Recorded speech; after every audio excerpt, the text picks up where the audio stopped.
Hey sports fans, Coach Nick here, and welcome to the B-Ball Breakdown live NBA Draft Show circa 2018.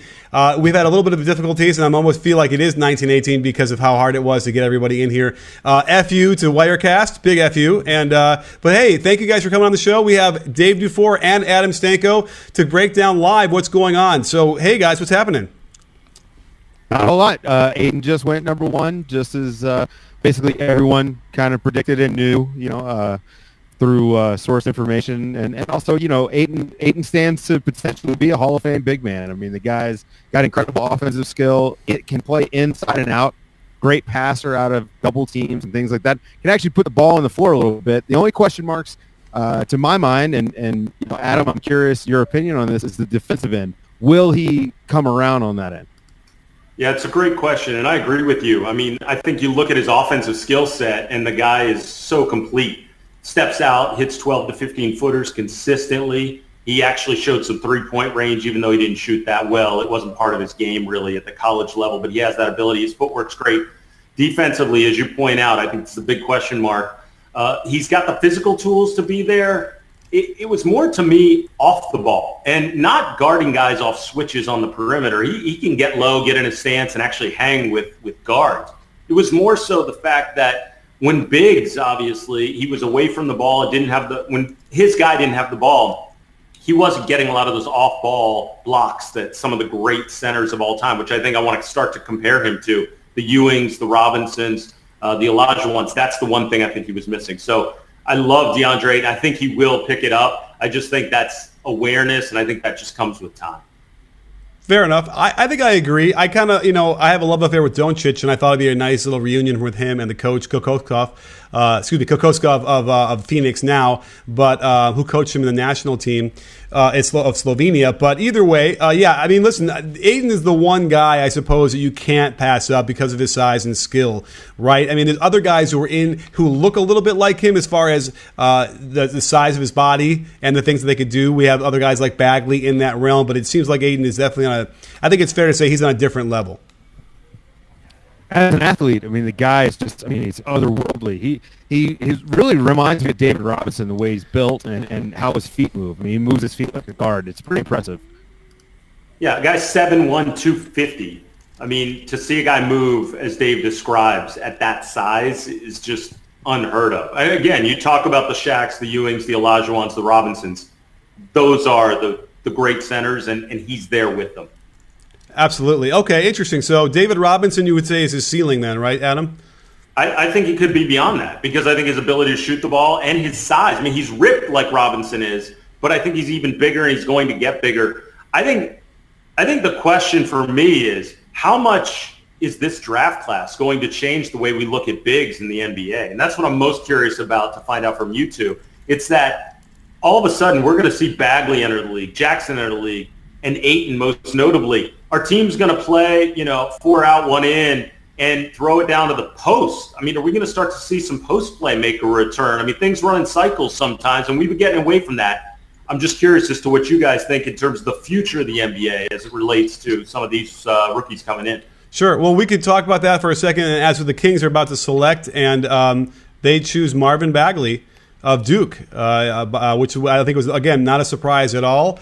But just to answer that question, I think what we're going to see, I did see like Wendell Carter, I posted this on Twitter a few minutes ago, was a center who catches the ball out top, shot fake, puts the ball on the ground, kicks it, and then floats to the low post where they feed him, and then he does a move and scores.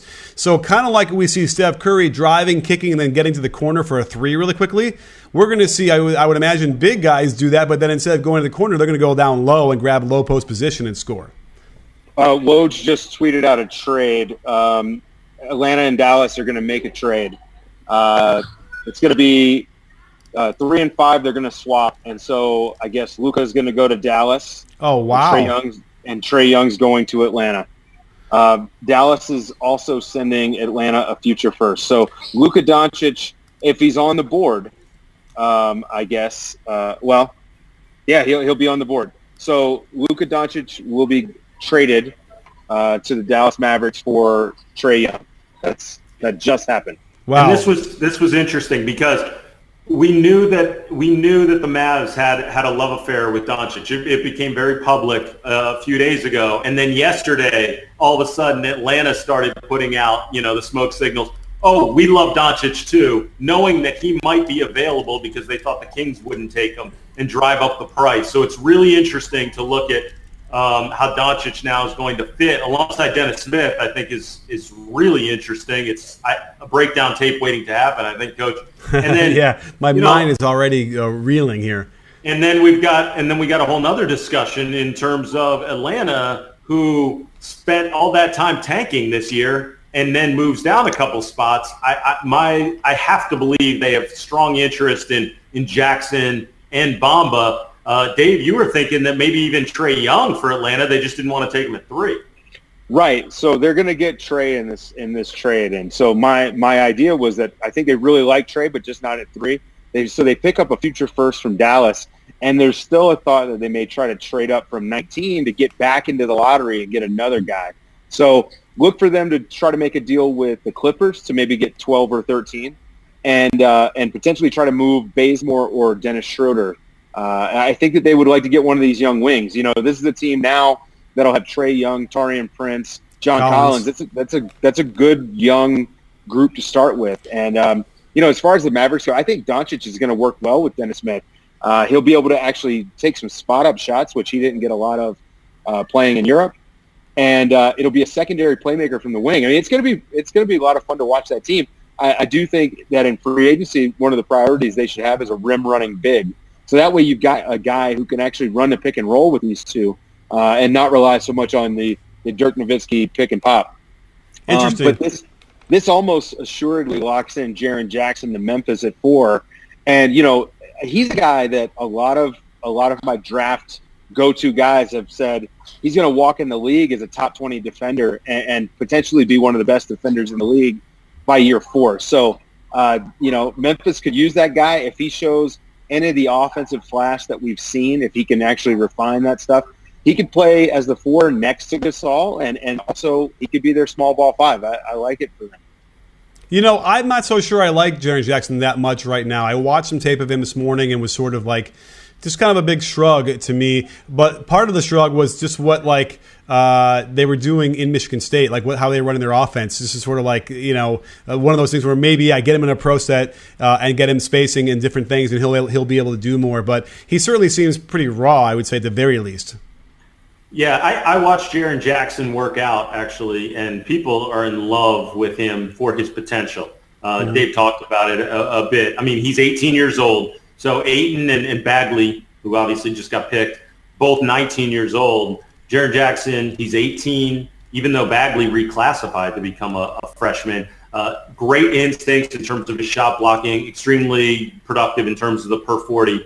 But overall, he didn't show a lot of offense, in his freshman year. He did shoot well from the three-point line. There's no question about that. But I almost look at that as almost a small sample size because I do not like the way that he particularly shoots the ball right now. But in terms of his ability to handle the ball, his fluidity, his strength, his future is awful bright. And he's fallen in love with working out. That's been the crazy thing that I've seen over the last few weeks, that all the guys that work him out say he loves it now and can't wait to get back to it the moment the draft ends. So looks like we have another pick on the board here of Luka Doncic, right straight into Dallas, but being picked by the Atlanta Hawks. So can I bring up a pet peeve I have? Sure. Listen, the trade is yes. done. Yes. Right. I hate that they have him in the stupid Hawks hat. It's just so ridiculous. Let's just give him the Mavericks hat. I mean, I guess they still have to make the pick of Trae Young to make, because if Memphis decides to take Trae Young, then I guess the deal would be off. But it's just, I don't know, it's annoying. Right, but I don't. Obviously, Memphis doesn't take Trae Young. I would think that there's still somebody over there that eventually will get healthy. They'll play that position, I think, right? Yeah, Conley will still be their point guard. Yeah. Right. Yeah. I mean, by the way, when do they give up on Conley? At what point this year? If he keeps getting injured? Well, they signed him to a huge contract, so yeah, I don't know where they're going to send him. Fair enough. But how long? How many more years is that contract? 2? No, he signed a 5-year max. So but that wasn't before. How many years ago was that? I think it was 1. Let me I'll pull it up. Yeah, it was last year. It was last year. It seems like it was the year everyone was getting the monster deals. Okay, seems like it was at least 2 years. One. Yeah, but okay. The thing we didn't discuss is Marvin Bagley now with the Kings, and I'm curious as to how you guys think about the fit. I mean, what I saw and what I really like about Bagley is you don't see guys at that size move the way that he does. And in a way, it's Rasheed Wallace-like or Kevin Garnett. And I'm not comparing the skill sets. He did average 21 and 11 last year too. But more so just the idea that he moves with such fluidity at that size. And it's just awful appealing. There aren't humans like Marvin Bagley. And so I'm curious as to what you guys think of the fit.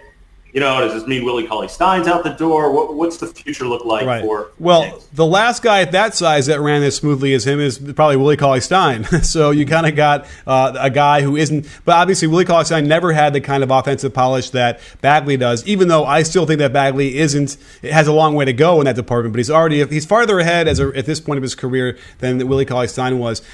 You have to just worry about the fit. You have to worry about the culture. Just being at the Kings seems to be a kiss of death for a lot of people. And I don't know by bringing in a new coach if that changed much or if anything at all last year, but certainly that is the biggest fear, is that they're not going to develop and they're going to get stuck in this terrible situation. Well, I don't think that the Kings think highly of Willie Cauley-Stein. You know, he's got some huge effort issues, and that's a problem if you're big in the NBA.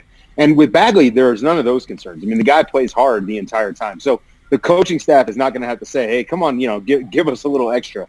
I do think he could walk into this year and probably be a 2010 guy on a bad team. I don't know if his game is ever going to translate to winning basketball. That's tough to say about a kid that's 19 years old, but I don't know that he's going to be able to expand his game enough to actually be on a winning team. So we'll see. I mean, I do think he's going to put up numbers, and he is a high-effort player. The defense is atrocious from what I've seen. So, I'm interested to see what happens. I still think Harry Giles is the most interesting big that Sacramento has. Yeah, well, if one day we get to see him, I'll be able to agree or disagree with you on that one. I have a little bit of a question on the motor on Bagley, I believe it or not. Just watching him in transition. It's funny. First time I watched it, I was like, this guy doesn't seem like he knows exactly how to run very hard.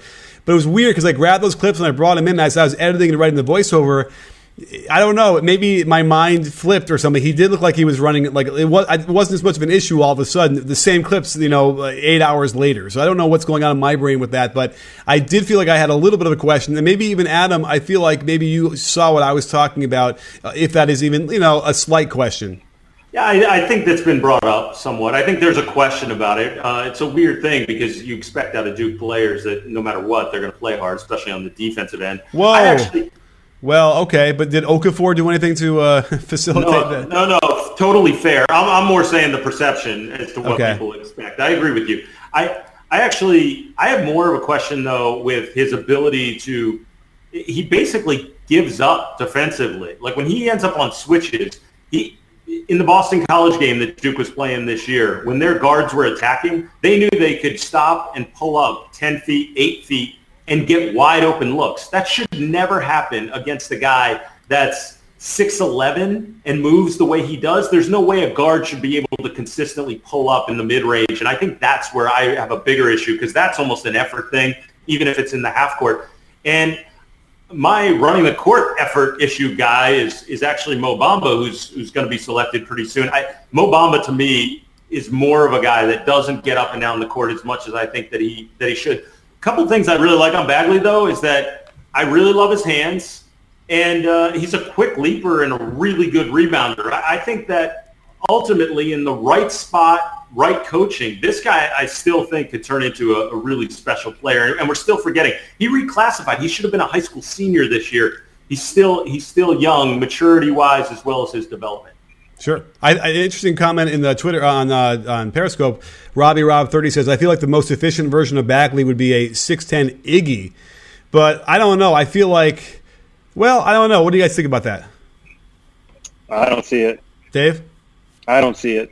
Oh, that is Dave. Sorry, Adam? Oh, no. I'm the same way. I don't see it either. Plus, keep in mind, one of the things that makes Iggy so special is his ability to pass the basketball. We didn't really see that from Marvin Bagley this year. Yeah, and I think that ultimately Bagley's going to be a better shooter than Iggy is anyway, no matter what. I think so. Lefty was pretty good form. I think his shooting could really actually be pretty special. Right. And somebody thinks that me and Dave look like 80s porn stars. He says Pinot stars. I'm assuming he means porn stars. Wait a minute, am I a 90s porn star? Well, your beard is a little bit behind. You're a 90s porn star. We're the 80s because the beards are much for thicker and further along. We have another pick. Oh, we are. I guess we covered it. Well, Jaren Jackson was picked out of Michigan State by the Grizzlies. Surprise? Anybody? Adam? No, not surprised at all. Like I said, I saw the kid, love the kid. His dad is in his corner. You might remember his dad playing at Georgetown. Jaren Jackson, completely different player. I mean, the size is there. And again, 18 years old. He has what most people consider to be the most upside possibly in the draft just because we haven't even seen it yet. With Ayton and Bagley, we already saw what they're capable of. Jackson, 10.9 points a game, 5.8 rebounds. And again, shot just under 40% from the three-point line. But it's his shot blocking instincts that can come in. He's already an NBA shot blocker tomorrow if you put him on a team. And the offense is what we're going to wait on. But I'm telling you, the explosiveness that I saw, it's very raw. And it brings up a bigger point. And I know that, Dave, you talked about this at length in the past. And that's, we think of the Tom Izzos and Coach K's and John Calipari's as these guys that mold these players into these great, and Coach, obviously you as well, these great players for the NBA level. But really, they're focused on getting these guys to play team defense, to work within their system. The lack of skill development at the college level is really a problem. And that's why I think these NBA guys think so highly of someone like Jaren Jackson, because they think, I can mold him to be exactly like I want him to be. I don't think that those things are mutually exclusive, though. I don't think that you have to sacrifice individual development for like this notion of your team being better on the college level. One of the problems I had watching Jaren Jackson footage this morning was what comes up first is them playing against Syracuse in the NCAA tournament, and I couldn't believe the offense they were trying to run against a 2-3 zone. It looked like it's 8th grade, 9th grade basketball. Very frustrating that Izzo, he's been there for 50 years. He runs the same stuff. He works, so he has no reason to really change it. But certainly, I just kind of find that weird that they're still doing the same old stuff there. And even though the bottom line is they're winning there, it just seems like they do their players a lot better service if they would just upgrade and do more modern action. It would make everybody around better, and they certainly wouldn't lose any less games. That's the thing. So that's what I have about Jaren Jackson. So we don't even I couldn't even really tell what he can do, what he couldn't do offensively. End of rant. So yeah, and I think judging a lot of these guys in college is really tough. And this is why I'm not sold that Ayton isn't going to be a good defender in the league as a rookie, because I just don't trust Sean Miller as a defensive coach. Ayton played much of the season out of position, and the scheme was a little all over the place. So I don't think that we can. This is where I look for skill, right? Like I look for, okay, that guy did this thing that I know translates to the NBA. Trae Young, for instance, like we know he can shoot. We know he can play make for others. Like he's got great court vision. Jaren Jackson is a freak athletically, can put the ball on the floor a little bit, attack closeouts, can shoot from range. So I look at that kind of stuff instead of, okay, how did he necessarily perform? I think that that's the right way to do it. Right. And Dave, you said that Woj was not going to be tweeting during the draft, but there it is. He must be, head down and tweeting, thumbing while on the screen. He just threw this out 2 minutes ago as part of the Atlanta-Dallas agreement. Dallas will make the 5th pick for Atlanta Hawks, Trae Young, and send him to the Hawks, sources said. So they are now locked in there. We now know that Doncic is going to go there. And I'm interested. I'm intrigued. Again, the way we described that with John Collins and Taurean Prince, I don't think that's not a team that's competing for anything. I don't even know if they're competing for a playoff spot for at least a year, maybe more. Yeah, the Hawks have a long way to go, I think. But that being said, Trae Young is a guy that you have to put the ball in his hands. Any team that was going to draft him was going to say, hey, you are going to change the culture and sort of the look of what we do here as an organization, for better or worse. I love Trae Young personally. People were worried about his height. He came in, measured the exact same height as Colin Sexton, which I think surprised a lot of people at the Combine. He's taller than Aaron Holiday is. And, Dave alluded to it. His ability, his court vision. We all know about the shooting and the range and the scoring. Nobody has ever led the country in scoring and assists.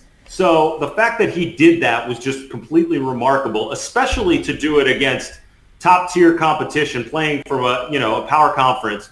But it's his vision that really stood out to me. He makes skip passes and lefty passes that are remarkable, and that's the part of his game that I really love, and his quickness. I think that's been really undersold. He can get anywhere he wants on the floor. He's been facing double teams, jump defenses all year, and still managed to get through it. There's nothing the NBA is going to throw at him that he hasn't already seen. Now, may there be some issues defensively? Sure. But I love the fact that Atlanta now is going to sort of change what they are. I think that now Atlanta becomes the Trae Young show. And seeing him and John Collins and Taurean Prince, I think is going to be a blast to watch for the next few years. Absolutely. And so Trae Young was just selected by Dallas, so that completes that trade. And Mo Bamba will be taken by the Orlando Magic. Okay. So now, for me just to weigh in really quickly on Trae Young, I'm all in. Did a video on him earlier this year. I do think, oh no, he's wearing knickers, fellas. I'm aware. Yeah, I just saw that image. I didn't need to see it, but anyway. He might have needed to distract from the hair because he knows everyone's always going to comment on his bad hair. So. Yeah, right. Well, yeah, that could be shorn, but certainly the pants forever in my mind. But yeah, without question, Trae Young I think is the second coming of Steph Curry. He certainly seems to have all those skills and more, and maybe even at an earlier age. So perhaps when he gets to be 25, 26, he'll be able to tap into even more of that Curryness. And the league, by the way, I mean, let's see, Trae Young is what, 19, right? Yep, he's 19. So like at age 20, we're talking about 6 years from now, the league will be shooting 50 threes a game, probably. It'll be much more wide open than it is even now, I'd imagine. So you're going to, there's be a lot of room for him to really grow and fill that stat sheet up without question. Dallas, what do we think? Are they going to compete at all? Probably not. This might be Dirk's. Actually, yeah. You know what? I think that they're going to be very active in free agency. I mean, now with that being said, it's always hard to compete with a young point guard like they have with Dennis Smith Jr. and Luka Doncic. Most NBA rookies are not very good. We got lucky this season by having a bunch that were contributors to playoff teams. But, I think that they're going to do what they can to compete. They still have some veterans on that team that can contribute to winning basketball. The big question for them is, can they get the big that they need to pair with these two guards? I mean, I think it's going to be tricky. And I'll tell you something, I think what's really interesting, too, I think this is the point in the draft where we're sort of reaching. I mean, I think there's going to be other guys down the line that have major star potential. But in terms of the guys that have already been selected, I think these are all guys that are going to be the faces of their franchise. I mean, DeAndre Ayton, Bagley, Trae Young now we know, Luka Doncic for sure, the Mavs are, and Jackson. Now, maybe not next year or the year after, but 3 years from now, maybe we're talking about Jackson also being the face of the franchise. What's interesting, I think, about the Luka Doncic thing is that you can now attract free agents because guys are going to want to play with what they're building. And again, it may be not this year, but when guys start to see how much fun it is, and I think that's the thing about Dallas and also Atlanta, they're going to be fun again. Like how cool is it going to be to see Dennis Smith and Luka Doncic sharing a backcourt together? I mean, sharing off who's on the ball, who's off the ball, the fast breaks these guys are going to run. It's going to be incredible. I think that tandem is really cool to start thinking about all the options they're going to have there now. Yes, but my other fear is of seeing Dennis Smith and Doncic like looking back at the bench at Carlisle every other possession to see what call he wants him to run. That fear, it scares me a little bit. So maybe hopefully he'll loosen the reins a little bit too to give them some more free form range to play. Wow, I silenced the crowd. All right, so we're coming up at the end, so we are now moving on to the next pick after Trae Young, which already was announced, Mo Bamba. Is that correct, Dave? Yeah, it's going to be Mo Bamba for everyone. Now, I got a chance to see Mo Bamba work out and with Drew Hanlon. And certainly, he definitely is really intriguing. I know he caught my eye as well with his highlights in college because they were very spectacular, a lot of them. So, he easily could be as intriguing as the other guys, as certainly as Bagley, because he's really long. I mean, this guy, when you talk to him, he is legitimately, tall and long. I mean, this is not, they're not faking the numbers here. No, he's freakish. He's a freakish athlete. I mean, 7'10" wingspan, broke the record at the NBA Combine, which is unheard of. I mean, he's 6'11" and a quarter without shoes. That's otherworldly. And like you said, it just looks like he's totally stretched out. It's incredible to see Mo Bamba.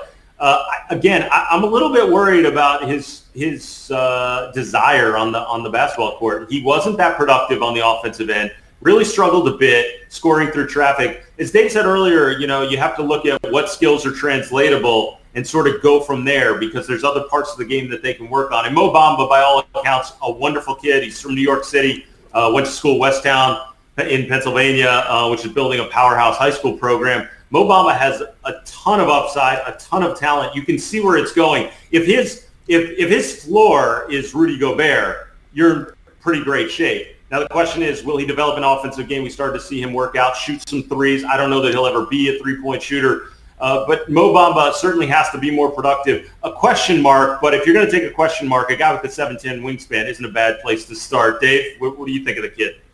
Well, I love him as just a human being. I got to talk to him last year at Hoop Summit. Super interesting kid, just really well put together. And, for me, I respect the fact that basketball he's got more going on in his life than basketball. He's got other interests. Jaylen Brown has the same thing, and no one thinks that he doesn't have a desire to play. I respect that as a human being. But I love him on the court. I think he can really use his length. If the shooting is coming together, and if he can he needs to add some strength, because he gets bullied inside by guys that are bigger than him. And if he can correct those things, he really could be a game changer defensively, and a guy who could almost affect the game as if you gave Rudy Gobert a three-point shot. And now that's a huge reach, but this is if these things come together. Now the question is, do you trust Orlando to kind of bring this together? And I don't know. Right. I will say that Bamba definitely has much better hands than Rudy ever had. So that's a really big step up for him. I think he'll struggle offensively for sure. I think he's more in that Clint Capella offensive path, which at this point I'm sure Orlando would take if he gets to be, after a couple of years, what Capella can do. And then also the destruction that Rudy Gobert gives them on defense, for instance. I think that would be a nice little piece to their puzzle. Certainly, this is a good pick for them, and a way out of their situation that they're in now. And how about the idea that athletically, you're going to throw Aaron Gordon with that length athletically and Mo Bamba together? Maybe. Right. Remember, Aaron Gordon is a restricted free agent this summer. I don't know if Orlando is as sold on him as we are. I think they envision Jonathan Isaac and Mo Bamba as their front court of the future. Equally as long and athletic, you may argue. Right. But still, So you think this may actually be almost, I don't want to call it a replacement pick, but sort of fills that void in a way. Right. Where does Aaron Gordon potentially go? Well, I think you're going to have a lot of teams that are interested. The question is, how much is Orlando willing to spend to keep him? If he gets a 4-year, $80 million offer this summer, is Orlando going to match that? I'm not convinced. Right. The elephant in the room right now is Michael Porter Jr., who had been hovering all over the board, everywhere from, top, 3 to in the teens. What does this say? This looks like he's not going to get picked anytime in the next several draft picks. Would you say? Well, those medicals that went out last Friday apparently scared a lot of teams off. Don't blame them. To the point where, what? Don't blame him at all. Yeah, to the point where his agent, Mark Bartelstein, actually sent out a bunch of emails today to teams with more medicals saying, hey, this is, you guys are kind of taking this out of proportion. Both the Clippers and the Nuggets are preparing, I think, to take him if he's available. So okay. I don't see him dropping out of the lottery, but it's crazy. I saw this guy at Hoop Summit last year. I thought he would wind up being no worse than 3 in this class, and of course, the injuries are unpredictable. When he's healthy, he's a guy who can fill it up. He can really shoot the ball coming off the screens and all the things you need to do to survive as a wing in the NBA. He's 6'10". He can attack a closeout. I think his handle's a little loose, but he's a plus athlete, and so NBA teams usually figure those guys out. But if he's not going to be healthy, I mean, I don't blame these teams for not taking the risk. Sure. We have a Woj bomb, a semi-Woj bomb. Chicago is zeroing in on Wendell Carter with the 7th overall pick, which, by the way, out of Duke, who was a teammate of Marvin Bagley. I got to tell you guys, I was watching some footage of him. I think I'm more impressed with his offensive game than I am with Bagley. Yeah, Bagley gets picked ahead of him. I think Wendell Carter fits perfectly in the modern NBA. I do think he's going to wind up being able to shoot the three. I think his interior defense is going to be good, and his ability to facilitate from the elbows. He's a really gifted passer, and I think that matters so much. And then, he and Markkanen should be able to play well off of each other. I think it's going to be fun. Yeah, I agree. I think here's my thing with Wendell Carter, and this is the downside. And again, we're talking about another 19-year-old kid, so you're again trying to project out. But when you look at the negatives for him right now, he had some poor footwork, his decision-making sometimes when he was rushed, getting the ball in the post, and when he had to switch out on guards on the perimeter, he was getting beaten some. But those things being said, that's all correctable. So you look already, we see the form on his shot, which you don't want to get in and have a guy have to totally restructure how they shoot the basketball. I love how Wendell Carter shoots the ball. So he's got good form on his shot. Obviously, his size is great. And then the fact that he rebounds at a really high rate, I have to agree, the idea that he's exactly the type of guy, maybe he doesn't have that same superstar potential, but against a Larry Markkanen, I mean, this guy could be an ideal fit for the Bulls. So guys seemingly are starting to fall into places where even though, as Dave has written about, you don't want to draft for fit, I think these guys do fit. Yes. I think it's a balancing act, right, Dave? You have to sort of understand that if you have Magic Johnson, you're not going to draft Isaiah Thomas in the next year. Although ask Mark Jackson what happened in that when they drafted Rod Strickland right after he won the Rookie of the Year. So we've seen teams sort of do that, but I think that you have to right. There is the notion that it's whatever percentage of is got to be best player available, but also, is it you already have something that's already there? Portland didn't pick Michael Jordan because they already had Clyde Drexler. Although I suppose they probably rue that pick too, and then Sam Bowie. If you're a bad team, best player available. If you're a good team, best player available.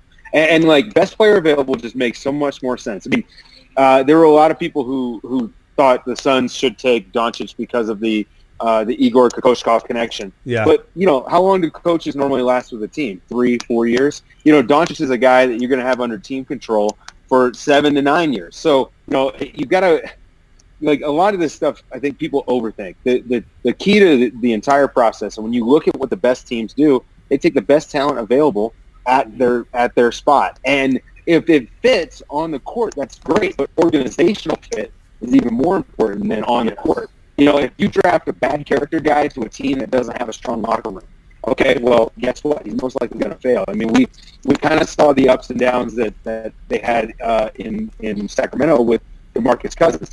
Not that I question his character, but I think his on-court stuff is, it wouldn't have happened if he was in an organization that could kind of give him some guidance. And I think that, this is the thing, again, why I don't hate the Bagley pick for Sacramento. I mean, it's not great. They should have taken Doncic. They're overthinking it a little bit, but they're not going to have any character problems. And I know that's been something they focused on. They took De'Aaron Fox last year. They brought in, Zach Randolph. They brought in Vince Carter. But the biggest thing is if you think Marvin Bagley is the most talented guy at the number 2 pick, that's the guy you take. End of story. They're really who cares if you got 800 centers on the roster? You take the most talented guy. Okay, fair enough. And it's now official Wendell Carter is in Chicago. So they'll be, playing off of that, which there's an interesting fit there with Markkanen. There's a lot of these. It's interesting as we move forward, and it seems like these drafts are. Here's the other question I have for you guys. Then, are these drafts getting any deeper to you as the years go by? Does it feel like they're deeper or not? Well, my answer to that is I think every draft is sort of unique in its own right. I mean, last year, and I think they all sort of had their own identity. Last year, we saw some players that I thought were really stand out, some perimeter players. There was a lot of talent that you could get in last year's draft. I thought it was a little bit deeper. I didn't love the guys up at the front, but as it went deeper, you could get your Larry Markkanens as you went on, Donovan Mitchell. Right. And this year, I've looked at as the draft of about 7. That's who I felt. And although I felt Porter was the guy and not in Wendell Carter. That being said, I still think as you move along, I think there's just more. Bobby Knight said it a few years ago. It's not that the great players haven't always been great. Any great player in any era could play at any era. It's just that there's more great players now. And I think there's more great players across college basketball. And to me, that's it. That's the whole key right now, is that you can have some really talented guys. It's funny, though, because you still don't see a lot of second-rounders who pan out. I think scouting's gotten pretty good. But I still believe that as you go deeper into this draft, there's some guys that could show some real serious potential.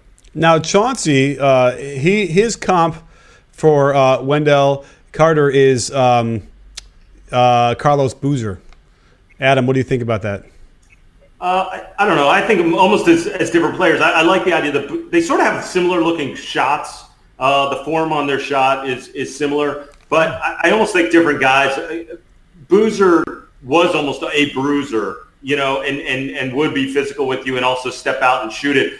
Dave's talked about the passing of Wendell Carter that I think is different. I think he moves a little bit better. I kind of like Wendell Carter's game. And again, it's a compliment to him because Carlos Boozer had some very good years, early on in his career. But I just sort of see them as different players. I see Carter more stretched out version, if you will, and a guy that moves a little bit better. Yeah, I'm not so sure I see the shot mechanic similarity, but either way, I think it looks like Carter's got a better, much smoother release, not such a hitch behind his head.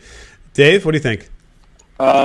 Just got a shams bomb, or what do we call that? Cleveland's going to take my guy Colin Sexton with the 8th pick. This is kind of interesting to me. Okay. So I'm big on Colin Sexton. I mean, I think he's a hell of a competitor. I think from an intangible standpoint, he's just fantastic. I mean, if anybody's watched the tape from when he played that game 3-on-5, I mean, I know the NBA guys love that. He's a really impressive, just another one that's really impressive as a person. 4.0 student, including this year at Alabama. I worry, though, about how much success he's going to have at the next level. Yeah, Colin Sexton, first of all, his height, people thought that he was a bigger guard than he was. Like I said, came into the combine. He's a guy that was always listed much bigger than he ended up measuring out at 6'1.5". He's certainly explosive. He's certainly athletic, and there's a lot to love about. He just sort of has a swagger about him with the way that he plays, and I see all the things Dave's talking about. And he scored at a high level, and he was the leader of that Alabama team. The issue for me was he has not shot the ball well. He didn't work out very well. In fact, even his Cavs workout, that they sort of sold it as him being underwhelming, which is why it's even more surprising to me that they'll end up drafting him. But in terms of a guy that's undersized lead guard, who's athletic, if he can't shoot the basketball and hasn't necessarily shown the ability to even shoot it better in the workouts leading up to the draft, defensively, he hasn't been the guy that he necessarily should be, and he doesn't distribute at a very high level right now. Now, granted, part of that was a little bit of a chaotic system with a bunch of athletes at Alabama, but I have a bunch of questions about Colin Sexton, where early in the year I loved him, and I love his competitiveness, I love his drive, I love his athleticism, but I have question marks about him at the next level. So, and also people should keep in mind, it's no matter who the Cavs draft is not going to influence. It didn't matter who they took, even if they were able to get DeAndre Ayton, it was not going to influence whether LeBron James was staying in Cleveland. So I just want to let the record show that that's a fact. Fair enough. So interesting though. Now, how much of this is not a huge surprise to anybody? That Colin Sexton is going to Cleveland?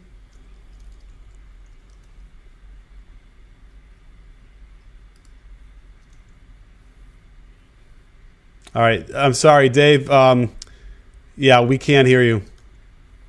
The one thing I would say about Colin Sexton, too, is in terms of it being a surprise, is I think we all started to believe that the Cavs were going to go for a point guard. That's what it looked like. Trae Young, possibly. Shai Gilgeous-Alexander. There was a thought. It looked like the Cavs had, over the last week or so, it looked like the Cavs had serious interest in taking a point guard for next year. And so once you knew Doncic, Young were off the board, it's going to look like Sexton or maybe Gilgeous-Alexander. I thought Gilgeous-Alexander could move into that spot, but So again, I'm a little bit surprised because I just thought that when the Cavs worked them out that they were underwhelmed, but maybe that's them just keeping stuff, to the vest. Yeah. Dave, are you back? Wow. No, it's and then you just disappeared on us. Okay. Well, we're having some technical difficulties, as always, with doing a live stream for an extended period of time. Sometimes these things don't work out all perfectly. But we will be sending a nasty email to Wirecast for sure. Let's see here. Now we lost Dave. Looks like he's gone. Now he's just a big question mark. And there he's back. Am I in? Can you hear me? Yeah, it's a little bit better maybe now. Yeah, so let's just say Wirecast is not my favorite. Yeah, right. But that mic has caused us problems too. So anyhow, all right. Well, let's see here. Do we have any other bombs while we're speaking of bombs from any of the other from Woj or Shams? Kevin Knox is going to go to the Knicks at 9. Okay, Kevin Knox, the Knicks at 9. I liked what I saw of him at Kentucky. Yeah. I think he'll probably wind up being a decent scorer at the next level. Yeah, and Dave, unfortunately, that's we could barely hear what you're saying, and I'm sure everyone's enraged over. Adam, give us your thoughts on Kevin Knox breakdown. What's your breakdown? Well, he's got the length for sure. We know that about Kevin Knox. He scored at a nice clip. He was over 15 a game for Kentucky this past year. He's a kid that measured at the combine 6'7" and 3/4 inches. He certainly has the length. Fits sort of the prototypical look of a wing at the NBA level right now. And the fact that he could shoot the basketball is huge. So I think you talk about a longer wing who could shoot the ball and seems to be, the Knicks almost going in the position of what seems like almost a safe pick for them, not swinging for the fences in Michael Porter. And to me, that's the bigger story. When you have Knox on the board and you have Porter on the board and you go with Knox, that just tells you that still the medicals scare teams. And the one thing that we hadn't mentioned about Porter earlier is the idea that doctors say that even if he does return to be 100%, which he certainly didn't this college basketball season, even if you believe he could get there, it's probably not going to be for another 2 years. So that means a serious period of patience. And when you're the Knicks and you have a guy like Kristaps, you want to get good as quickly as possible. So I think that Kevin Knox is a safe selection for right now. I think everybody really likes him. He didn't shoot the three as well in college as we would have expected, only 34%. But I think everyone sees the form and the release and they think, all right, this kid's going to be a shooter at the next level. Yeah, he looks to me like he can be the guy who isn't that Kevin Durant mold. I know he's not 7 feet, but he's long. He's got some of that height, which is weird to me. That I'm surprised that more guys in that height range of 6'8", 6'9", 6'10", who can handle the ball and who could shoot aren't even higher in the draft. It's weird that everybody wants to sort of still pick the traditional big man that can maybe shoot a little bit. We really, and by the way, I'm not really sold on any of those guys already picked on their outside shots. Certainly nothing in volume that we could see in the college ranks. But to me, if I would think I would value a lot more highly the guys that are 6'8", 6'9", that could shoot and handle the ball. Yeah, this is the first of that shooting class that you start to think about now, because I think the shooters that are still on the board, I mean, we had Kevin Knox. You've got a guy like Mikal Bridges, 3-and-D guy. Kevin Herter out of Maryland, who's one of my favorite players in this draft, shoots the heck out of it from range. Dante DiVincenzo. So some of those wings that can really shoot, Grayson Allen, those guys are still available on the board. And I'm with you. You would think that in today's NBA, there'd be such value on that. You watch the Cavs in the finals and think they need a shooter, and it's almost like, well, there are a bunch of them out there. It's just having those guys on the rosters. People do fall in love with bigs and athleticism. Kevin Knox, the first real shooter. The other big thing about Kevin Knox is that he can finish. I mean, not in a he'll dunk on you kind of way, in that explosive way, but he's got great touch around the hoop as he's attacking, and he knows how to use his length to, with the English around the backboard and stuff, which, again, is another part of the craft, I think, that's underappreciated. Yeah. Dave, you want to give it a shot? Well, can you hear me? No. I mean, I can hear you if you were on Mars. All right. I don't know. I guess Dave we're going to have to give up on Dave because it's really, we can't really hear him. Unless you want to, restart your computer and try again, whatever, I guess, let me clean up this little, the desktop here so we don't see him. Let's do that. And let's do this. And at least I'll go like there. Okay, well, it's you and me, Adam, for a little bit here. We're on opposite sides of the screen here with a big gap. But, hey, Dave, it was nice to have you here. Maybe, we'll figure that out at some point sooner than later. But, all right, what are we at here now? We have... Well, 10th pick is the Sixers pick, and that was the interesting one as people were getting through. So if Kevin Knox, as Woj says, going to the Knicks, now for the Sixers at 10, there's been a lot of talk of Mikal Bridges out of Villanova, local kid, obviously played at Villanova, but also played his high school ball at Great Valley High School in Malvern, Pennsylvania. So Mikal Bridges, 3-and-D guy, he can really shoot it. You talk about Knox. Bridges doesn't necessarily have that same smooth in-between part. He's a really good athlete, a very good athlete, but he's almost a three-pointer or he's going right to the cup on you, and he definitely can defend. He's got really good length, so he would fit right in with the Sixers, I think, and I don't know what you're thinking about what they actually need, whether it's shooters, but for me, a guy who can shoot the basketball from the outside, he really improved on that, and then also has the athletic ability to play defense and attack the hole. I think he would be a nice fit there alongside Simmons and Embiid and Saric as you're trying to build towards the future. Yeah, without question. I was really impressed watching him in the tournament and think that he is another one of those guys. Now, Mikal how tall is Bridges? He's 6'7". Yeah, so it's too bad. If he was like 6'9", with really like a little bit longer, I'd say that's the guy that you want to pick in the top 3 picks. Like he can knock down threes, he can do a nice pull-up game. He actually has a little bit of that Kevin Durant game, wouldn't you say? Yeah, he kind of does. I mean, the thing about him is that he's really a good athlete, whereas Kevin Knox is a little bit taller and maybe a little longer. Mikal Bridges is shorter side, but he's a really good athlete. And, it's funny when you see guys with length who are that athletic, they can actually be projected out. When he was a freshman, people were talking about him, as being the best pro prospect on that Villanova team. And you start to think about some of the guys they've had with DiVincenzo, Jalen Brunson, Josh Hart, obviously now playing for the Lakers. Mikal Bridges looked like the best NBA prospect, and he ended up staying a few years in school. He's a junior, but he's only 21 years old, and I still think he's got a really bright future. I just think he fits so well as a 3-and-D guy. I agree. And you know what? Dave is back, and we're going to try and bring him back into the discussion here in a second as soon as I get him cleaned up here. Let me just do this. And the Sixers are going with Bridges, too, while we get Dave situated. And, again, having the local roots is big. You get a guy that played high school ball and college ball in the same area, southeastern PA, that he's going to be playing in the pros. You don't see that happen too often. And I think it'll be pretty cool for the hometown fans there. I know Sixers fans will love it. But he just felt like for so long he was destined to be a Sixers draft pick. For sure, absolutely. And so I'm excited to see what happens with him and whether they're going to pick him and how he develops there, because obviously the Sixers should be well on their way to transcendence as far as competing a lot more in the Eastern Conference after their little bit of disappointing finish in the playoffs. I've got Dave set up here. Let's do this, and let's find out. Dave, are you back? Am I back? Well, not really. Terrible. All right, well, yeah, I might just watch you guys do the show then. All right, yeah. Listen, if we ever needed an effect that sounded like you were broadcasting from Mars, we now have it, and we can use it. Yeah, we tried 2 mics, and I don't know what happened. The earbuds worked really well at the beginning, so you want to try throwing those on one more time? Sure. All right, we can all watch Dave put his earbuds on. Wow, we have another pick coming up, I think. Although they are now, ESPN has a picture of the Brian Colangelo sitting in the stands and that whole disgrace of things. Any thoughts, Adam, briefly on that? On the Brian Colangelo situation? Yeah.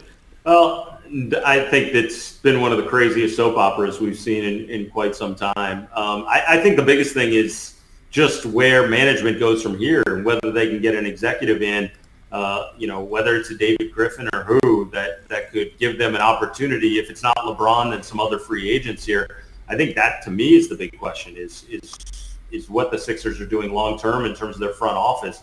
There's a pick that's being made right now. Brett Brown's their acting guy, making the calls, making the picks.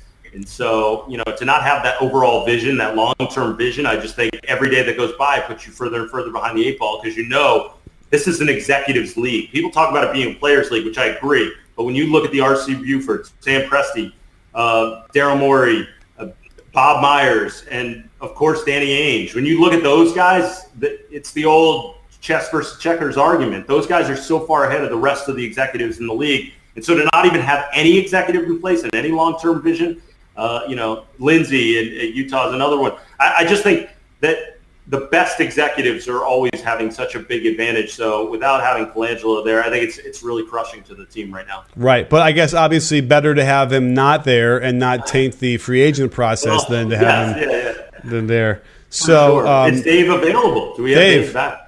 I think so. It's slightly better, but maybe not. I don't know. Say something else for us. Yeah. So I'm here. Yeah. Mikael Bridges is going to go to the Sixers at 10, and we want to talk about a wing league. All right. Guess what, Dave? It's not working. It's not. It's different. It's bad in a different way now. So it sounds almost like internet-wise, even though your video looks great. So I guess we're gonna have to not call it a day. But anyway, thank you, Dave, for the old college try. We'll have to figure this out one of these days, sooner than later. Anyhow. We do have a Wojbomb. What he was trying to say was that you're right, Mikael Bridges will be going at number 10 to the Sixers. So that's a nice little fit, like you said. And a wild thing to look at with Mikael Bridges, and I love this about it. First of all, great attitude, which you saw from a lot of the Villanova kids. You saw how well Josh Hart adjusted to the league.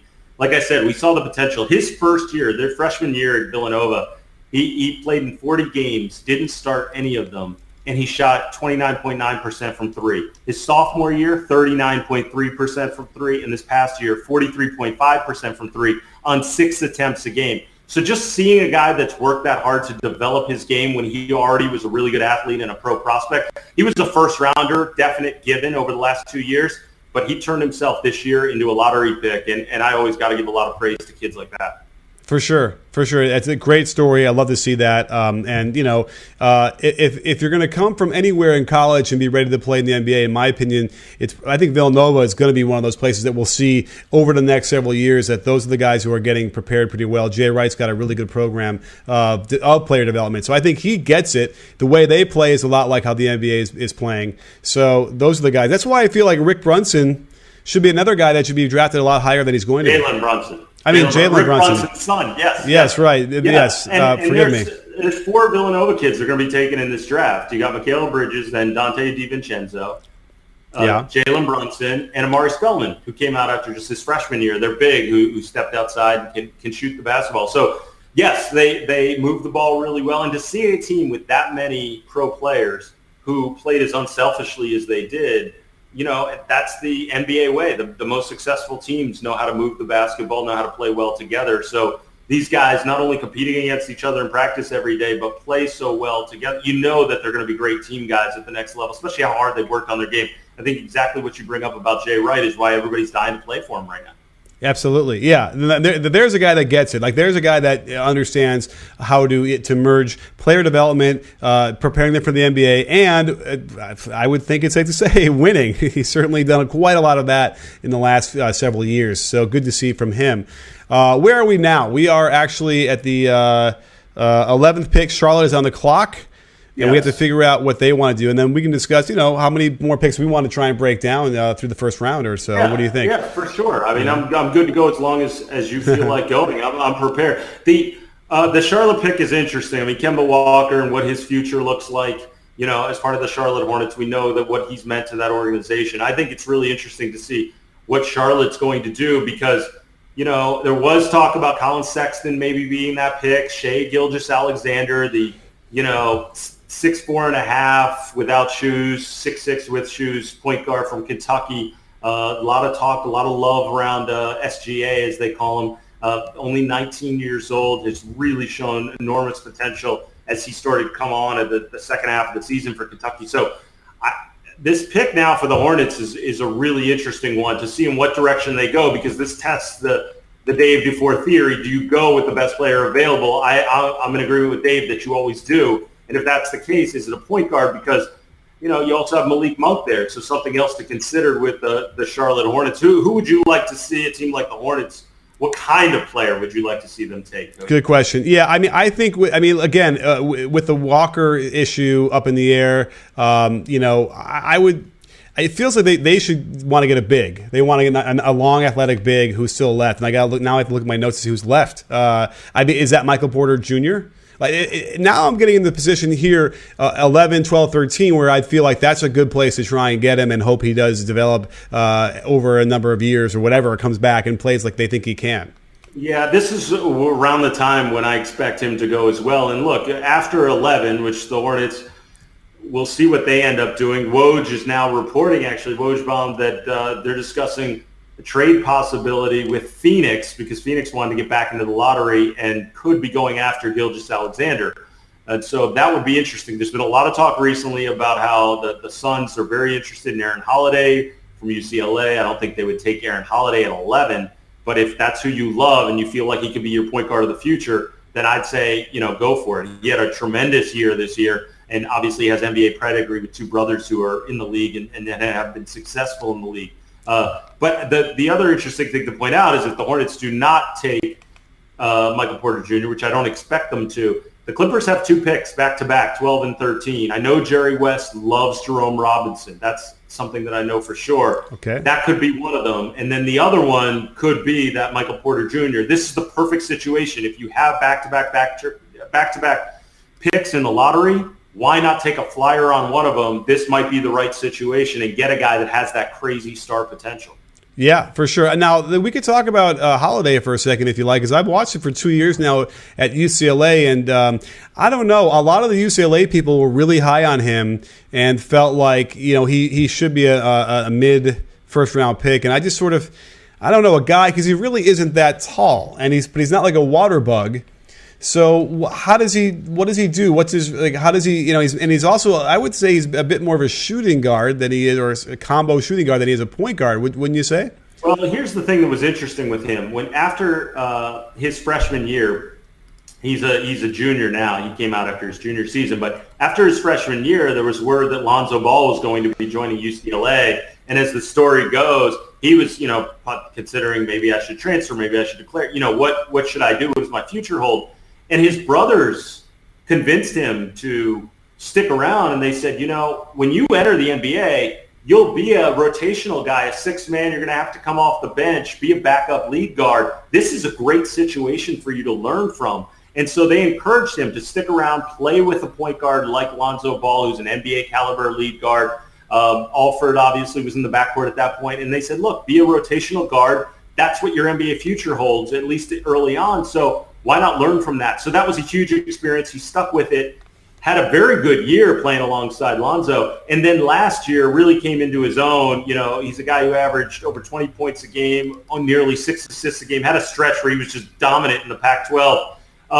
He is small. He's under 6 feet tall. That being said, he's very strong. He's quicker than you think. He can shoot the ball really well. There's really not much that he doesn't do well. He finds people. He's a great leader, and defensively he gets after it. One of the best things he does is just gets into guys' bodies, gets really low, and really disrupts ball handlers and gives every opposing guard trouble. So he was one of the best lead guards in the entire country this year. You put him up there with the Trae Youngs and everything. And so, I don't know where he'll slip to. I don't even want to call it slip because I don't know that he was projected to go much higher than the late teens. But Aaron Holiday could be a guy with the kind of future that you're looking for. For sure. Okay. And that's true. I mean, we have these 3-and-D guys we talk about who are typically 6'6" to 6'9" that could cover wing players, but there also is the bulldog point guard defender that can shoot threes. So that's also one of those really valuable commodities as well that we don't often have a lot of. A guy like Patrick Beverley comes to mind who,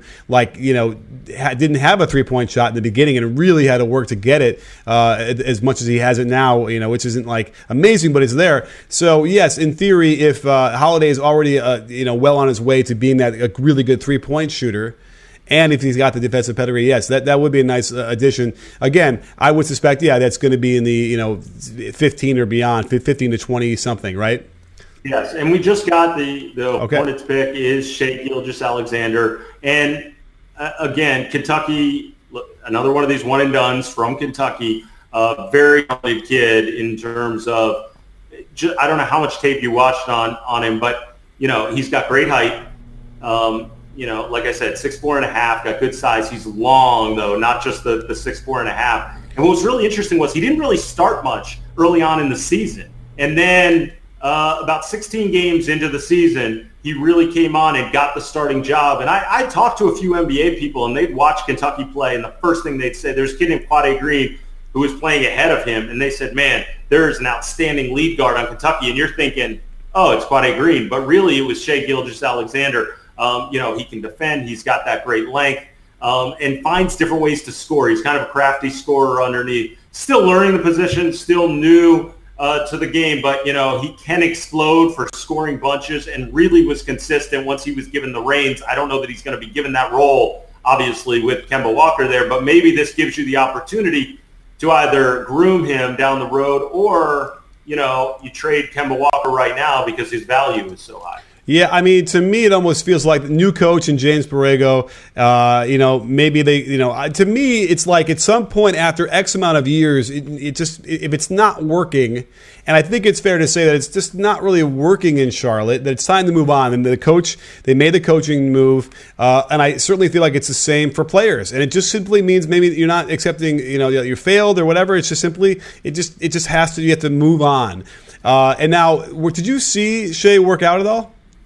I did not watch him work out. Because ESPN listed him at 6'6", not 6'4". What do you think? Which one's more accurate? He was 6'4". It's funny because they go back and forth. At the combine, he was measured without shoes as 6'4.5", and that's mostly what I'll go with guys because that's how I consider. I've always been measured. I don't know.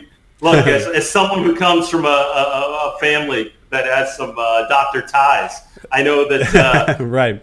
I know that you don't get a chance to say, hey, let me put on my tallest shoes to go get measured. But, yeah, he's 6'4.5" without shoes. But when you start to look at measurements that come out of the combine without shoes, everybody is a little bit under what they're always listed as. But the guys we've been saying so far, we've been listing their height without shoes. And, so with shoes, yes, 6'6", and certainly has that length. So, well, your family has horse ties. They measure the horse without the horseshoes on, right? Exactly. So we do that in the socks as well. So but he looks really kind of still a bit raw, but long and really athletic. I mean, it just seems like every year goes by, we have more and more of these kids who are just sort of 6'5", 6'6", 6'8", athletic. They all certainly, the bigger they are, the more skills they have, the more guard skills they have. So that's what's going to happen. I think the complexion of the NBA is going to slowly change over the next 5-6 years as more and more of these 6'10", 6'11", 7-footers come out that can shoot and that can handle the ball. It's it's going to change the league in a very profound way, as I think we had heard about for a long time,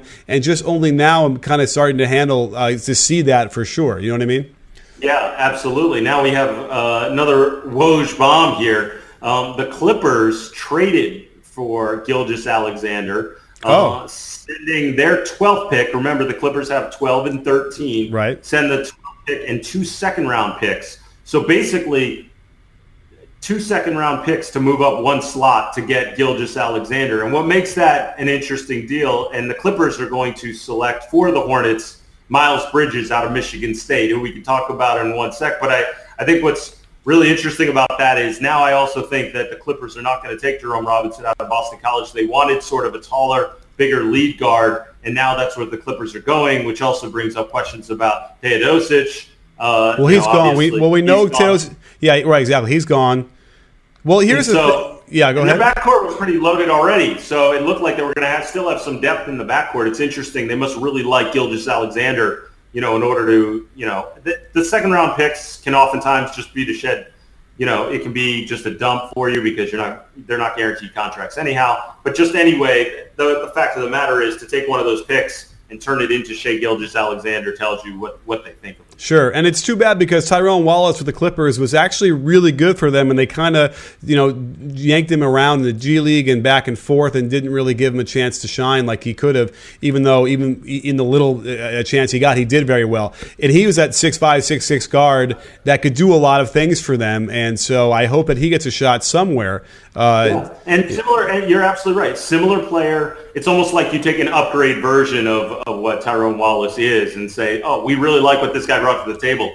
Let's go the next level of it, the next iteration of it, and it's Shai Gilgeous-Alexander. How much Miles Bridges did you get a chance to watch? I haven't seen much of him at all because, but I do have in my mind's eye, I'm picturing like this connection to like Draymond Green for some reason. Am I close to that? Well, he's a physical player. I mean, same build in a way. He's measured at the combine without shoes, 6'5" and a quarter, 6'6" and 3/4 inches with shoes. Really has been an impactful player. Everyone expected him to be in the lottery last year. He was a big-time recruit for Tom Izzo and Michigan State. He's a guy that's very explosive, very strong physical build, can shoot the three, also attack the rim. We didn't see a lot of, necessarily the mid-range game that I think people might have been expecting, but he certainly developed his game in his second year. And you don't see guys who return after the opportunity to be lottery picks in year one. And that's something that, Bridges has done, but, shoots free throw percentage at a really high clip. He's over 85%. He was certainly the man on their team. And I think that there's a lot that he can bring to the table. I mean, there's plays that you're going to watch from Miles Bridges that are just going to wow you. And I think he's one of these guys that we could be saying a couple of years from now, how the heck did Miles Bridges slip in the draft? And now you start to think, if Charlotte and the new head coach are going in this direction, now you're talking about if they keep Kemba Walker, Malik Monk, Miles Bridges, you're talking about an explosive, athletic, fun group that could really bring a lot of energy to that arena and to that franchise. Well, here's a question, because Michigan State had these two guys, right, that are getting picked pretty high in the draft. How they can't make it out of the second round? Well, and even more so when you watch that game, and you talked about it earlier, playing against a 2-3 zone. I mean, Syracuse had a mediocre year, sneaks into the NCAA tournament, and now they face the second round. Michigan State's loaded, and it wasn't just them. There's other players on that team that were very good. Cassius Winston, they had some shooters. Ben Carter played okay for them at times. Langford, they had a ton of talent on this Michigan State roster. Maybe one of the most talented teams Tom Izzo, not even a maybe, one of the most talented teams he's ever had.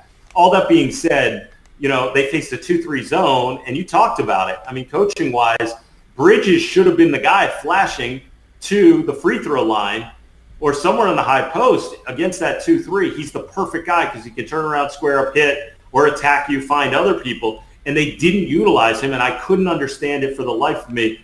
He's a guy who makes plays and is very solid. I think, in fact, if you're looking at productivity and where a guy could be, sometimes we knock a guy for staying in school an extra year. Why didn't he come out after his freshman year? Why wasn't he one and done? He could have been a lottery pick last year. He worked on his game. He got stronger, got more physical, and I think his numbers could have been even better if he wasn't playing on such a loaded team. So this, I think, is absolutely wonderful for the Charlotte Hornets. For sure. And then the other question then is like at least the team with like Duke, who had another two guys in this high in the draft. At least they made it pretty far in the tournament and had a good, successful season. But you wonder, like, at some point when you have this many good players, like, that should be a title. It should be a Final Four. That should be right all the way through. So I suppose we still have enough wild happenings in the one and done of the NCAA tournament. You never know what's going to happen, which is why I suppose it makes it so fun. So we now have we have the trade that went through. So basically, the Clippers are going to get Shai Gilgeous-Alexander, and the Hornets were going to get Miles Bridges. We just talked about in 2 future second-round picks. So interesting. So Clippers, I don't know. I mean, I suppose the Hornets drop down one, but then get a couple of second-rounders. So it seems like it's kind of a wash as far. The second-rounders usually don't give you that much. So basically a flip of picks, that is what you say. So it seems like the Clippers, that may have just been a phone call and saying, hey, it's, we really like him, whatever. We wanted to guarantee. It looks to me, though, they definitely want their guy. I mean, and they moved up one spot to get him. Again, very minimal risk. You're giving up your second round picks. There's not much value in non-guaranteed contracts. And oftentimes you don't even want those picks. So it might have just been an insurance policy to guarantee. They've maybe started to hear that, the Hornets were interested in him. But again, if the Hornets really wanted him, 2 second-round picks wasn't enough for them to move the needle and turn around and not take him. Sure. Now Woj is now reporting that the Nuggets, first the Clippers are going to pick at 13, but then the Nuggets have the 14th pick, and Denver, according to Woj, is considering now Michael Porter Jr., which I mean, if you can get a player who has the potential of Porter at the 14th pick in the draft, I think you have to take him. And I understand there's risk there, but at the same time, at 14, that gives you such a great opportunity. If he doesn't pan out, you can live with that, unlike being the Kings at number 2. Right. I agree. I never felt good after that report with him getting picked anywhere higher than, maybe middle of the first round, tops. The Clippers, Shams is reporting the Clippers are going to select Jerome Robinson with the number 13 pick in the draft. So what's your scouting report on Boston Collins' Jerome Robinson? Well, it's funny because I just said it looked like to me when they got Gilgeous-Alexander, I said there's no way they're going to get Jerome Robinson, who I've been hearing all along how much Jerry West loved Jerome Robinson. They love the kid. Huh. Here's the deal with him. He's about 6'5". He's got really good size. Officially, I'll let you know. What he tested at, but basically Jerome Robinson is 6'4", 6'5" with shoes is what he ended up testing at. But he was a big time scoring guard at BC. I mean, he was one of the best scorers in the ACC. Can really fill it up. He could shoot it. He's very athletic. He can take it to the hole. He's got a lot of talent. The thing about Jerome Robinson was he was playing off the ball, and he really has basically been proclaiming that he could be a point guard at the next level, a guy that not only can score but has that size. We didn't really get a chance to see it at all at BC. A good distributor, but didn't show like this otherworldly vision. But then again, when you're not the guy with the ball in your hands at all times, that sometimes can be a different story. So Jerome Robinson, a guy who can catch and shoot, score it. He's going to be an excellent scorer. He can play off the ball, can play the point, and I think you start to look at 2 guys for the Clippers now in which they add to the backcourt. And again, what are we talking about? Length, size in the backcourt, and now some shooting ability as well as some athletic ability. It's going to make. Uh-oh. And we lost Adam. They're dropping like flies. Are you back? Okay, cool. Well, yeah. So we pretty much got the Jerome Robinson scouting report. And yes, and I really like what I've seen too. Is a real. I mean, what you look at when you see the highlights is basically real sort of traditional shooting guard, right? Like that Klay Thompson mold. I would be really excited if it did indeed turn out that he could be a combo guard and play both positions, like a CJ McCollum almost. Would you say? Yeah, I think that's sort of what the future holds for this kid is what they're hoping for, and that's been a comp that a lot of people are using, the CJ McCollum comp, because he's a guy who scores so well, and then if he can slide over and play some point, and combo guards, the way of the future. The interesting thing, and I'm always curious from the NBA perspective, especially from someone like yourself, is how much do you believe you need a lead guard? You talked about it earlier, guys looking over at the head coach and calling plays. And obviously certain coaches are going to call more plays than others, but how much do you need just one guy that commands your team, that's calling out plays, that understands everyone's role in the offense? How important is it to have just that singular guy? Well, I was referring to the coach doing a Carlisle. I know you were. So, but you mean like on the floor, have that general? Is that what you're asking? Yeah, I'm saying we know that certain coaches are going to rein guys in more, like Carlisle, and call the plays out, and other guys will let them play. But I'm saying in general, you still need someone out there that's calling plays when they need to be called, getting guys together when the team starts to collapse a little bit. Right. How important do you think it is just to have one guy that has that role? I think that there is importance to have that because invariably it will break down. You need to get organization going, and you need to have a guy who can kind of dribble the ball under pressure and still be able to manage that. And I always thought it's nice to have that guy who's like, you know what, this guy hasn't gotten a shot in a while. We got to get him a shot because we know he's going to play harder on defense when he touches the ball. That kind of a thing. That said, as we move more to a read and react offensive scheme for a lot of teams where there's sort of flowing and motion, 50, 60, 70% of the time, then it is a little bit less important to have a guy that's going to be like sitting there holding up a fist or holding up 2 fingers and calling a specific play, right? There's going to be an initial alignment that will then key certain actions depending on where the ball goes, what the defense does. So all of a sudden, like that's why the triangle was like that. You never really needed to have a guy that's sitting there every time down, pounding the ball and holding up a bunch of fingers. And I think if the triangle has died, that part of the way offense is run is certainly not. So that is still alive and well and burgeoning and flourishing. So that might be a little bit less of a concern, whereas now every stoppage of play, every out of timeout is when the coach has that control to call those plays. And so, yeah, that Chris Paul guy is probably going away even more than that is apparent now. Now, let me ask you this, though. What about from a psychological standpoint? Because I'm always curious about that. The team all of a sudden is giving up a run. Guys are struggling. That leadership, you just feel like it doesn't necessarily have to be from the guy bringing the ball up the court? Right. Well, I mean, we see Kevin Durant's the guy that does that for the Warriors, right? He just is like, F this, I'm going to score and take over because we need it. That Michael Jordan mentality, the Kobe Bryant mentality, that is what you probably still need. And I think that obviously the Warriors are really excited to have that because they didn't necessarily have that without Durant, right? Like Clay and Curry, those guys, Curry has it a little bit, but he's invariably going to create a shot for himself that might be pretty damn hard, whereas at least Kevin Durant's going to do a spin move and elevate from 15, 16, right. Or post up and score, and that's what they didn't have. So, yeah, you're going to need that, because if you want to win a title in the NBA, it's going to have to go through LeBron, you're going to have to go through KD, and and AD and all those kind of players. You're going to need that no matter what. So that is important. But again, that doesn't necessarily mean you need to have a lead guard controlling that. That is, he the guy that Kevin Durant brings it up and he will shoot it. Because I'm trying to think of how often when he hit a big bucket for them, I kind of feel like a lot of the time he brought the ball up too. You know what I mean?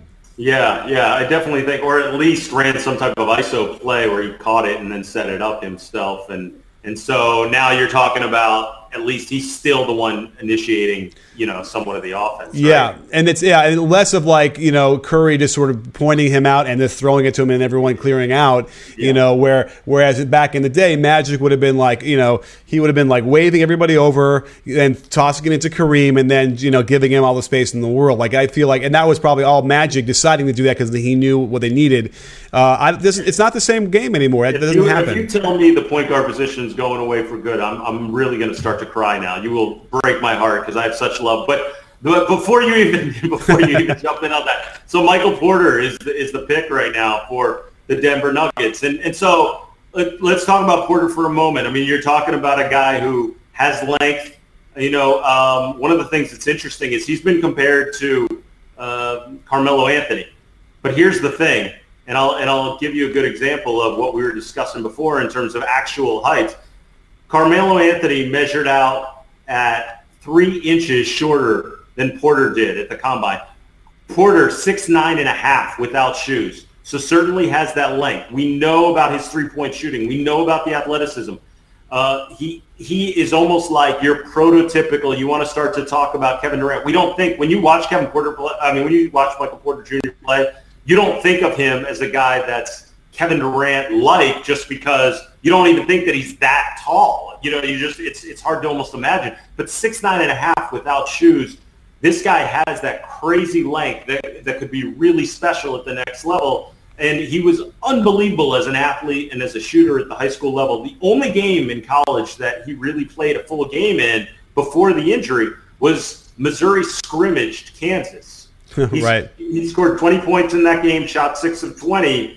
But showed some explosiveness, showed his ability to shoot the three. We have not had a chance to see Michael Porter at the college level, which, we was sort of the case before the one and dones anyway. It's sort of the same type of thing, except for the fact that Porter, we don't know if he'll ever be healthy. And I know you've said to me that it certainly scares you, though, what his future looks like from a health perspective. Yeah, I mean, the back surgery stuff. I mean, ask Steve Kerr what he thinks about back surgery, and he's not even playing anymore. That's a real scary thing, especially for a guy that plays above the rim like he does. And listen, what we have seen, the little footage we have seen, is impressive. He's got skill, he has the body, he's got the pedigree. So, but again, that's why it simply wasn't worth screwing around. Now, granted, 5 years from now, we could be like, oh, what an amazing job they did to pick him, and they got a great value and all that stuff at that position. But again, when we go back and realize the situation, without question, this is where he should have been going, in the middle of the first round. And the Nuggets now have a guy. Now, here's the question. Do we have any feeling that he's going to come in ready to play in October? Well, I think he'll play. I mean, he really is at least pushing that narrative. I mean, he did come back. We did see him come back at the end of the year. He played a couple games. And, you know, there's sort of different ways to look at that. And again, he's only 19 years old, and he just turned 19. His birthday, or actually, no, sorry, he's actually going to turn 20 in a week. Okay. So something else to consider. But the thing about it is, you know, he came back, and there's two ways to look at it. You can say, if he sits this thing out, you know, and does what's best for him physically, like, you know, what do you look better as a prospect? Whether you just sit out for the remainder of the year, or do you try to rush back and play with your teammates and, you know, make a go of it? What's going to look better in the eyes of scouts? Which is better long-term for your health? And I think he felt like he was well enough to play, played in a couple games, and really the sad part was when you watched Michael Porter make his return late in the season, it was so sad. There's no other word for it, because here's a guy that didn't move like he used to move. You know, like, it's watching a guy that, like, later on in his career, when you watch a player get older and they can't move the same way and they've got injuries and they're stiff and they're nervous to use certain moves, and that's how he was. He wasn't dunking balls that he was earlier, and he just played with such intensity and sort of this carelessness, carefree nature when he was in high school, and we just did not see that when he made his return. And like we talked about earlier, doctors say it might still be 2 years before we see him really at 100%. Is a team going to be that patient in this day and age and really wait out to see him 2 or 3 years down the line? That's what I worry about in terms of the future. Well, for what it's worth, they did a big analysis of players who had the surgery versus who didn't have the surgery and opted for rehab instead. And after, I think, 3 years, they were virtually the same. But the surgery did give an advantage in the first year. There was a better play and better production out of those players in the near term. But again, there's the risk of things going wrong in the surgery. As far as we know, the surgery went fine and everything is okay. I know he had back spasms, but that's just probably par for the course in his rehab. But that's the only thing I'd be a little bit nervous about as well, too, is that, like, if you had that patience, then you probably would catch up after enough time just doing rehab. But you know, the argument could very well be then, okay, maybe he will get back a little bit quicker than normal. And who knows? Maybe the altitude will, you know, be lighter on his back, and I guess there's slightly less gravity there. I don't know. But anyway, you know, a good pick. Denver's in that really weird situation anyway, where they're good, but not quite good enough, right? And they have a lot of really good pieces, but can't quite figure out their identity. So, you know, it's interesting to see, like, if he had gone to a more established team, does that change his fortunes as well, where he could play minutes that might be easier because his team's up a lot more often? They're not as intense, you know, games throughout the whole season.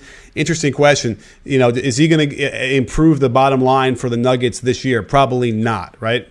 Yeah, I mean, and I think you start to look. No, I don't think he's going to improve the bottom line for the Nuggets this year. And I just worry about him personally in terms of, if we say, yes, I can't believe that teams passed on this kid in 5 years, I think my thing might be, we might be talking about him not playing for the Nuggets at that point, but for another team because they've moved on. So right. They're not getting that immediate production, you know. And think about, you know, you mentioned Jahlil Okafor earlier, you know, in the show. And Jahlil Okafor, we forget, you know, it's only been a few years, but we sort of look at it like, well, we sort of know who he is at this point. You know, we forget how young these guys are. We're so easy to give up on them early because they start to sort of show necessarily who they are, who we think they are in terms of perception. Nerlens Noel, I think, falls in sort of the same camp. You sort of say, okay, I know who Nerlens Noel is at this point in his career. So in 2 years, are we going to say that about Michael Porter, even if he hasn't reached 100% yet? That's the question for me. The Wizards right now at 15, I'm going with Troy Brown of Oregon. And the scouting report on Troy Brown is McDonald's All-American, was highly thought of as he entered college, wasn't really productive this year.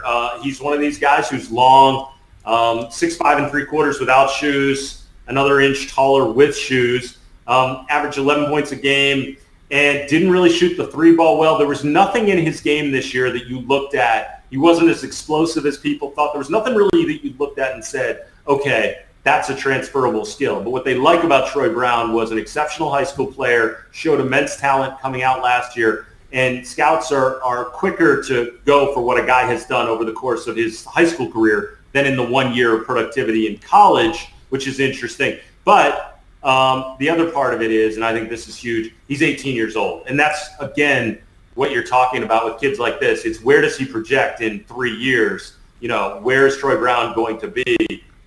Is he going to be at the level of a guy that's, a 21-year-old, what we're seeing throughout the league? Right, and it's a little frightening because, to try and factor anything that happens in high school to what might happen in the NBA is a little bit concerning. Certainly his stats don't jump off the page, 11.3 points per game, 6.2 rebounds, 3.2 assists, and he shot, under 30% from three on only 3 attempts. So, again, obviously they're hopefully they can fill a void there and somehow, train him to get better.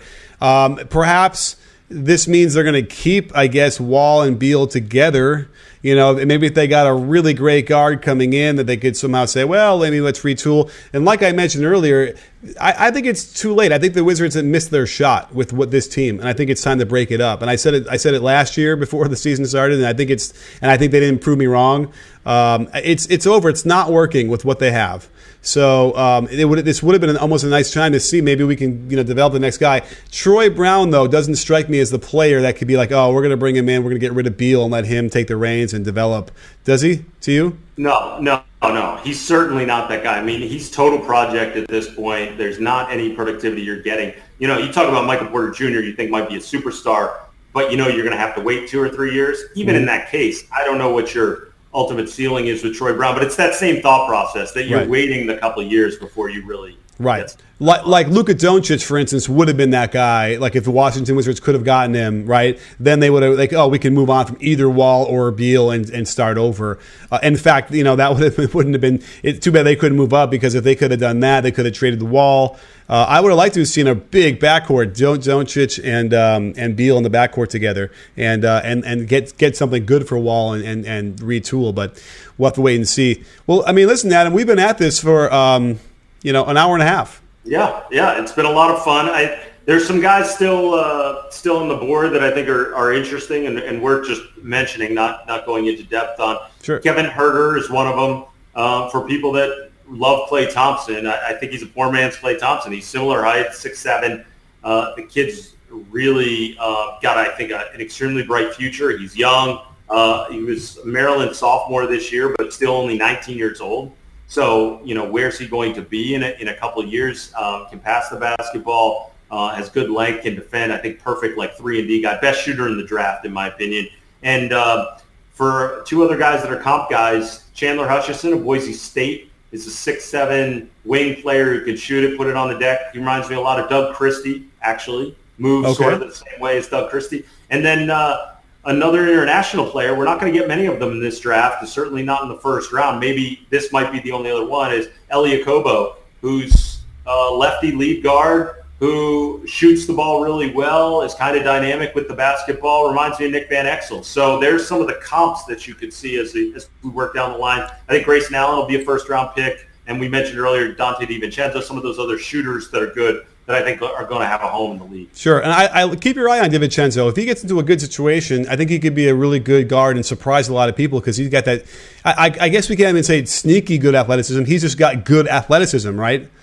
Yeah, no, he definitely has good athleticism. My brother compares him to Bradley Beal, which I think, oftentimes guys aren't willing to do the white-black comparison, but I think that, he can really shoot the ball. He's got a great-looking form. I mean, maybe the prettiest jumper of anyone in the draft. Yeah. And he's really athletic. The thing is, we only saw it really in the national championship game. What do you make of that? He's a redshirt sophomore at Nova. But again, you talk about guys with that system in place. And I don't mean that as a negative, but more so a system that churns out really good basketball players who play unselfishly, play the right way, as Larry Brown says. Sure. But I really like Dante DiVincenzo. Yeah, and it's powerful. He's got powerful, good bounce. So always good to see. Well, listen, great breakdown so far. We'll have to wait and see what happens and how that plays out. And maybe we'll do another podcast in the next couple of days once it all shakes out and we can do our sleepers. But Adam, thanks for coming on. Thank you, Dave, wherever you are out there. Sorry for this crashing and burning, but we will. I'll talk to Wirecast and get it fixed, I hope.